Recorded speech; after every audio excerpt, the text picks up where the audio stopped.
à tous et bienvenue pour une nouvelle vidéo.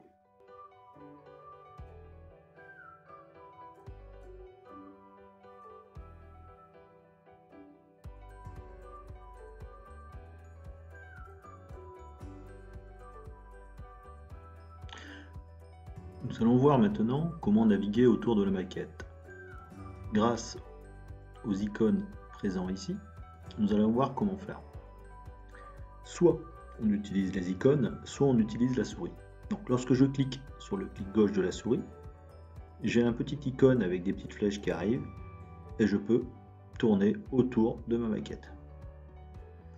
Lorsque je clique sur la molette, je peux déplacer ma maquette. Je retrouve ces différents icônes à cet endroit-là. Je peux faire pivoter ma maquette. Donc il suffit que je clique ici ou avec les touches multidirectionnelles de mon pavé numérique. Je peux donc faire pivoter ma maquette soit à gauche, soit à droite, soit vers le haut, soit vers le bas.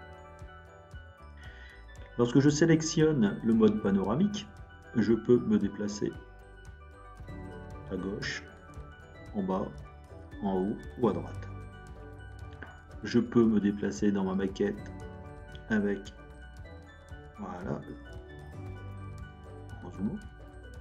Je peux soit effectuer un zoom avec le plus ou avec le moins, ou directement avec la molette de ma souris, je peux zoomer au niveau de ma maquette. Si par exemple je veux zoomer au niveau de la souche, je zoome au niveau de la souche.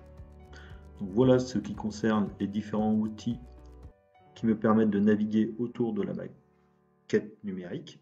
Donc pour résumer, j'ai la sélection, le mode rotation qui me permet de tourner autour.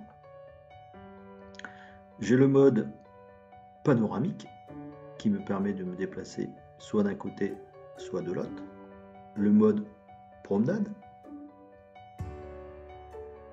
Voilà, je me promène dans ma maquette. J'ai le mode tourner autour.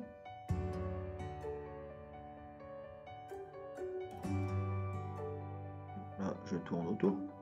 Voilà, je suis sur un point fixe et je tourne autour de ma maquette. Donc si je suis ici, je tourne autour.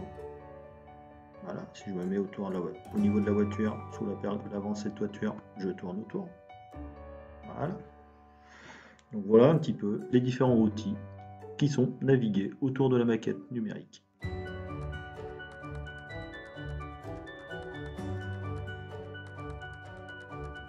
Voyons voir maintenant la barre d'outils qui est ici sur la partie gauche, en haut à gauche. Cette barre d'outils me permet de modifier le niveau de transparence de ma maquette numérique. Donc, lorsque je descends le curseur, je vois par transparence ma maquette numérique. Donc si je veux plus ou moins de transparence, il suffit de monter ou descendre ce curseur.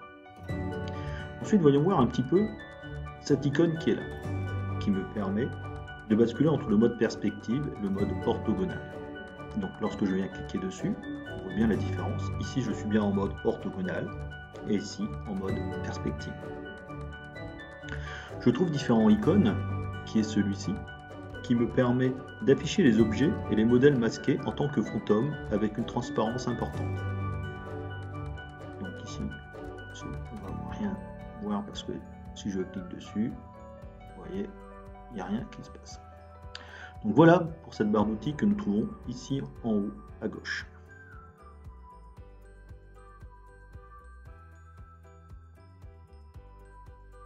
Voyons voir maintenant les différents icônes présents en haut à gauche, à ce niveau-ci. Nous avons la sélection d'une zone. Donc si je sélectionne une zone ici, en l'occurrence, vu que je n'ai sélectionné que le chapeau au niveau de ma souche, voilà ma sélection. Donc cet outil-là me permet de sélectionner. Donc si je clique en haut à gauche et que je descends comme ceci, je sélectionne que la souche, que le chapeau de la souche. Maintenant, si je refais toujours le même et que je refais dans l'autre sens, je vais sélectionner tous les éléments que j'ai cliqués. Nous voyons bien la différence entre ceci. Voilà, donc il faut que ma sélection soit entière, que si je l'effectue de l'autre sens, donc si je prends par exemple la souche et le conduit, j'ai bien tout plus tout le reste que j'ai sélectionné, même si j'ai sélectionné une toute petite partie. Maintenant, je vais voir la sélection des objets. Donc, je vais revenir au niveau de mes objets. Oh, excusez-moi. Je sélectionne ma souche. Maintenant, si je veux masquer l'élément sélectionné, donc j'ai bien masqué mon élément qui a été sélectionné. Si je veux voir réapparaître mon élément sélectionné, je clique ici et j'affiche tout. Maintenant, si je ne veux voir que mon élément sélectionné, je clique sur cette icône et qui m'affiche que l'élément sélectionné. Si je veux voir tout, je clique ici sur cette icône afficher tout et je verrai la totalité de mes différents éléments. Donc on va passer à un autre élément. Je veux voir uniquement que la voiture. Je clique avec le clic gauche de la souris sur la voiture. On voit bien qu'elle devient un petit peu sur un fond jaune. Si je veux voir que cet élément, je ne vois que cet élément en ayant sélectionné masquer les autres objets. Si je veux voir la totalité, je viens cliquer sur afficher tout. Si je ne veux voir tous les autres éléments sauf, excusez-moi, si je veux voir tous les éléments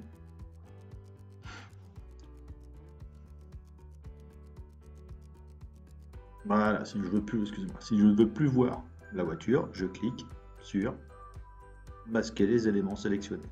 Si je veux tout voir, voilà ce qu'il me faut faire. Donc voilà pour ces éléments.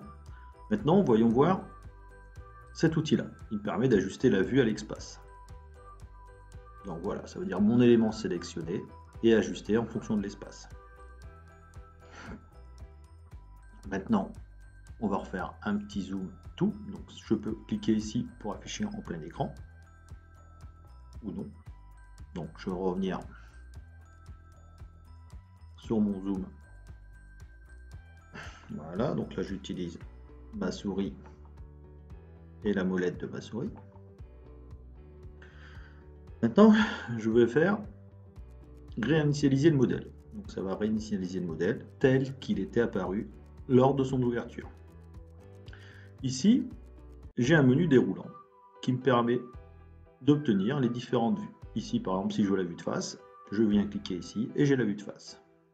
N'oubliez pas que cette vue de face, je peux la faire en mode orthogonal ou non. Si je veux par exemple la vue de droite, je viens cliquer sur vue de droite. Je peux la rendre orthogonale ou non. Donc là on voit bien qu'elle n'est pas orthogonale et maintenant je l'ai bien rendue orthogonale. Donc voilà pour les différents barres d'outils que l'on trouve à ce niveau-ci.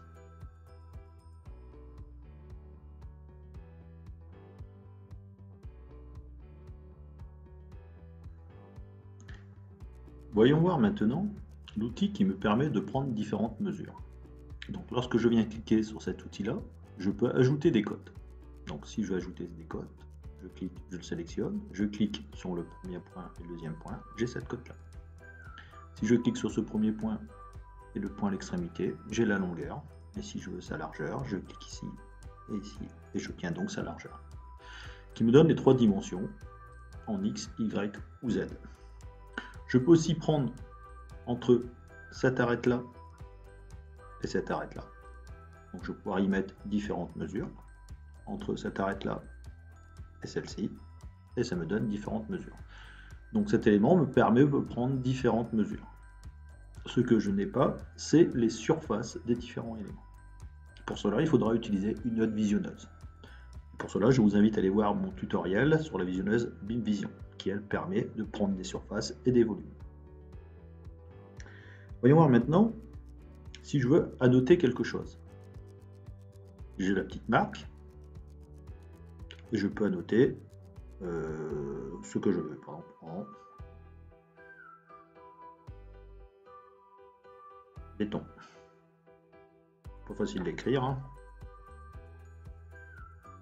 Voilà, je peux mettre des petites annotations sur mon dessin. Montrer un point particulier au niveau de ma maquette. Par exemple ici, je veux que ma gouttière, voilà, je peux faire des petites choses comme ceci au niveau de ma maquette. Je vais effacer mes différentes cotes, je vais effacer mes différentes annotations. Voyons voir maintenant comment je peux faire. Hop, je clique cet élément-là, je resélectionne ici. Voilà, je vais revenir sur ma maquette. Voilà. Voyons voir maintenant si je veux faire une coupe horizontale et une coupe verticale. Pour ceci, j'ai mon élément qui me permet d'ajouter un plan de coupe. Lorsque je sélectionne mon plan de coupe, vous voyez, j'ai un petit carré qui vient ceci. Donc je viens cliquer sur ma surface. Et ensuite, j'ai une paire de ciseaux avec une petite main qui apparaît lorsque je viens cliquer sur la paire de ciseaux. Il suffit que je clique sur la paire de ciseaux avec le clic gauche de la souris et je peux, comme ceci, avancer au niveau de mon bâtiment pour représenter une coupe verticale. Donc ensuite, je peux jouer avec des différents éléments au niveau des vues.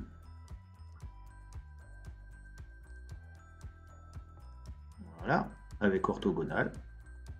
Et je vais représenter ma coupe verticale. Je peux faire de la même manière une coupe horizontale. Voilà, je la remets ici en perspective. Je viens cliquer au niveau de ma coupe. Je sélectionne, voilà. Je prends la petite main. Je viens ici dans ma vue de dessus. Dessus. Voilà. Je fais un petit zoom. Et j'ai ma petite vue de dessus. Il suffit que j'enlève en ortho. Et j'ai ma vue en plan. En coupe horizontale. Donc voilà, j'ai vu les différents éléments qui me permettent de rechercher une cote, d'écrire, de faire des petites annotations, et d'effectuer une coupe horizontale ou une coupe verticale. Ce petit élément-là me permet d'annuler, de revenir en arrière ou de repasser en avant. D'effacer les dernières options que j'ai choisies.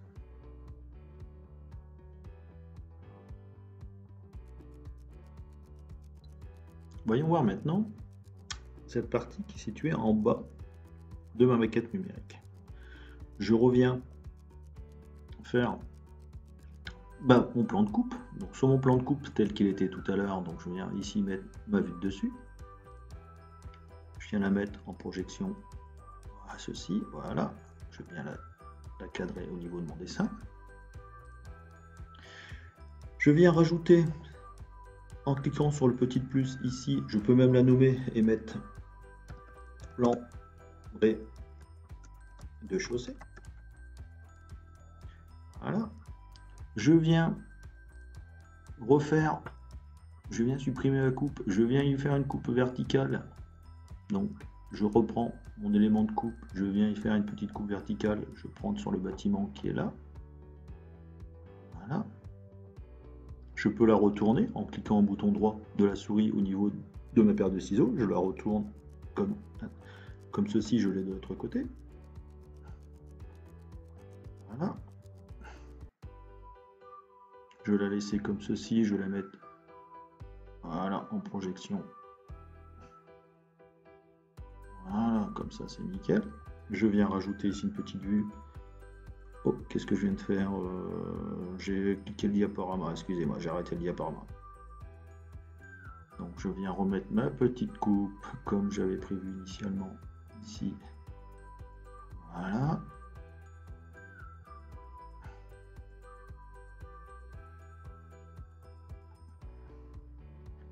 Dans la vue de gauche. Voilà. Voilà. Je viens la rajouter ici, et je l'appelle coupe verticale.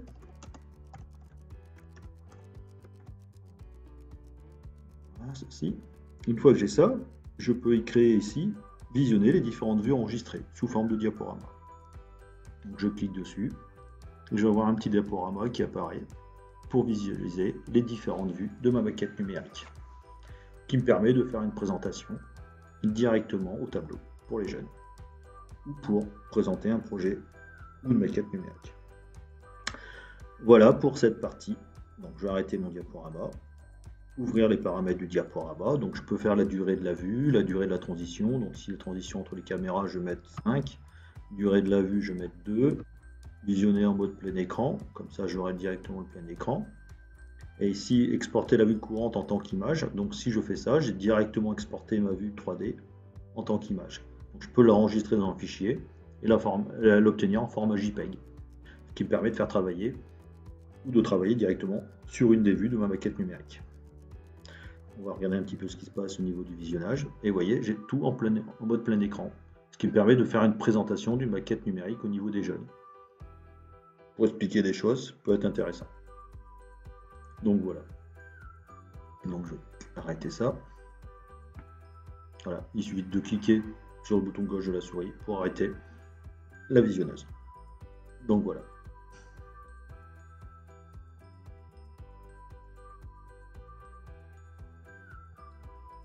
Voyons maintenant comment trouver des informations au niveau de ma maquette numérique. Par exemple, je voudrais connaître des informations au niveau de ma porte. Pour cela, je sélectionne ma porte. Une fois que j'ai sélectionné ma porte, je viens effectuer un clic droit de ma souris et je viens cliquer sur l'élément qui est noté PE02 ici. Voilà, quand je clique dessus, sur ma partie droite, j'ai différentes informations qui me sont liées à cette porte. Exemple, je sais que son nom, elle s'appelle PE02, qu'elle fait partie, donc là c'est les propriétés de Archicad. Le matériau de construction, c'est une peinture en métal anthracite, elle se situe dans la cuisine. Donc voilà, j'ai différentes informations qui me sont liées à cette porte. J'ai la hauteur, j'ai son volume, j'ai sa largeur. Donc je sais que ma hauteur de porte fait 2,15 m pour une largeur de 1 m. Voyons voir maintenant, si je viens cliquer sur l'élément qui est ici, qui est une lampe. Donc si je viens cliquer sur l'élément lampe, je viens cliquer un clic droit de la souris, j'ouvre ici une petite fenêtre, je viens double-cliquer dessus et j'ai bien toutes les informations qui sont liées à la lampe. J'ai la superficie, des éléments, etc. Donc je peux aller chercher des éclairages intérieurs. Est-ce que je connais, je sais que c'est une lampe, est-ce que je peux savoir ce qu'elle est. Donc tout dépend comment ma maquette numérique a été conçue, ce qui me permettra de trouver ou non les informations que je veux, dont j'ai besoin. Donc voilà un petit peu. On va aller faire autre chose. Si je viens cliquer juste pour le plaisir au niveau de la voiture, donc un clic droit de la souris, voilà, au niveau de ma voiture, est-ce qu'on sait quel est le type de voiture? Donc on vous dit que c'est un élément de construction non défini, forcément ce n'est pas un élément de construction, on l'a classé dans le calque mobilier, donc voilà, donc j'ai quelques informations qui sont reportées au niveau de ma maquette numérique. L'utilité d'une maquette numérique, c'est bien d'avoir des informations qui sont liées aux différents objets. Donc je viens prendre ici la toiture, on sait que c'est une plaque d'acier à joint debout. Je sais que sa surface fait 40,25 m². Donc la surface, je la trouve ici, mais je ne peux pas aller la chercher comme sur d'autres visionneuses. Donc voilà. À bientôt. Je vous dis merci à tous et à bientôt.